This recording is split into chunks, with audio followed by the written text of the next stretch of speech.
Ang partnership ng Methodist International Church Hong Kong sa United Methodist Church in the Philippines, nagsimula pa ito noong 1980. Meron ng maraming mga Filipino ang nag-a-abroad dito sa Hong Kong at nakita ng MIC magandang magkaroon ng ministry for the Filipino migrants.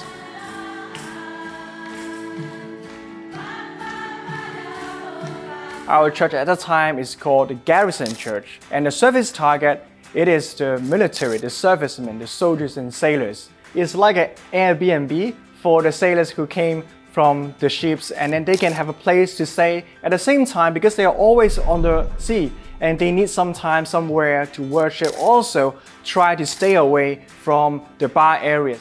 And now we are here at the third phase, the third building of the church.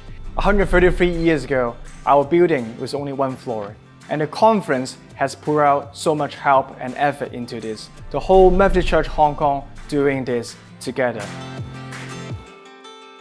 Ang Filipino Christian Community po ay isa sa mga naging kongregasyon ng Methodist International Church na kung saan ito pong kongregasyon na ito ay binubuo ng mga migrante Pilipino dito sa Hong Kong. Ito po ay isang community of faith na kung saan ang layunin natin ay hindi lamang po yung spiritual development, kundi gumagawa po tayo ng iba't ibang kaparaanan kung paanong higit na matulungan yung ating mga manggagawang Pilipino dito sa Hong Kong. May mga area of focus tayo dito sa Filipino Christian Community. Ayun nga yung worship and music. Nakapalob dito yung choir, yung PAW, at saka yung mga AV natin. At yung leaders and development, mga lay preachers, discipleship and nurturing, yung mga facilitator nagtuturo ng Bible study, tapos yung outreach, sila yung pumupunta nag-reach out sa mga kapatid natin sa iba't ibang panig ng Hong Kong Central and around Wan Chai.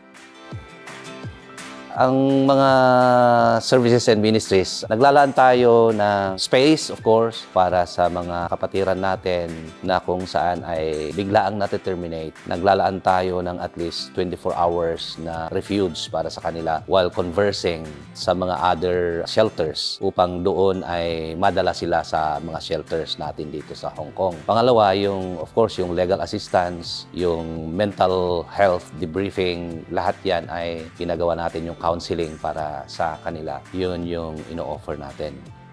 You're all invited to come to attend worship services here in Wesleyan House, situated here in 271 Queens Road East, Wan Chai, Hong Kong.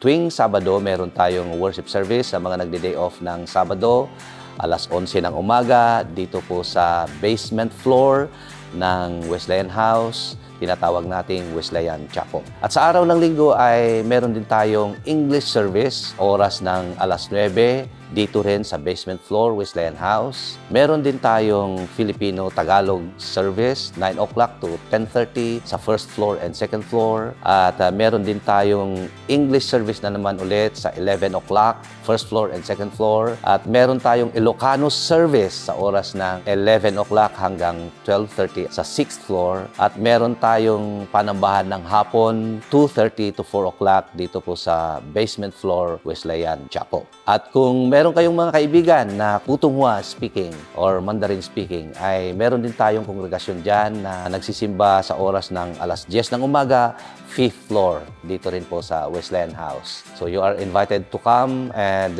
this is your home. This is our home.